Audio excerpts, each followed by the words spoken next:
వేడివేడి మిర్చి బజ్జీలు తినాలని ఉందా? కానీ వంట నూనె ధరలు ఎక్కువగా ఉండడంతో ఆలోచనలో పడ్డారా? అయితే ఇది మీకు శుభవార్తే. త్వరలోనే వంట నూనెల ధరలు తగ్గబోతున్నాయి.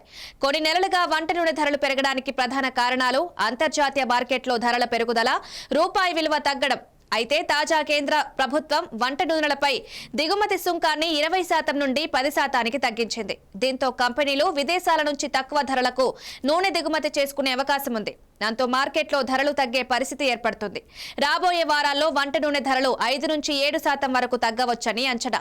ఇది సామాన్య మధ్యతరగతి ప్రజలకు ఊరట కలిగించే విషయం. ఉదాహరణకు 150 రూపాయల లీటర్ ధర ఉన్న నూనె ప్యాకెట్ 139 నుంచి 142 రూపాయలకు దొరకవచ్చు. అంటే ఒక్క ప్యాకెట్ పై 7.5 నుంచి 10.5 రూపాయలు తగ్గే అవకాశం. రిఫైనరీల మధ్య పోటీతో ఇది మరింత తగ్గవచ్చు. ఒక ఇంటికి నెలకు 5 నుండి 6 నూనె ప్యాకెట్లు అవసరమైతే వారానికి 60 రూపాయల వరకు ఆదా అవుతుంది. పచ్చళ్ల తయారీ, హోటళ్లు, చిరుతిళ్ల కంపెనీలకు ఇది పెద్ద ఊరట. భారత్ తన వంట నూనె అవసరాల్లో 58 నుండి 65% దిగుమతులపైనే ఆధారపడుతోంది. దిగుమతి సుంకం తగ్గడంతో దిగుమతి ఖర్చులు తగ్గి కంపెనీల ధరలు తగ్గించగలుగుతాయి.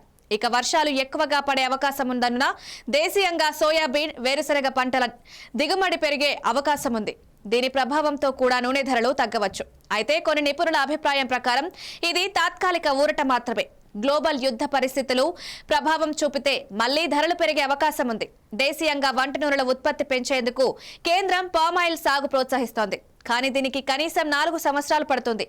దీని తర్వాతే దీర్ఘకాలిక ధరల తగ్గుదల ఆశించవచ్చు.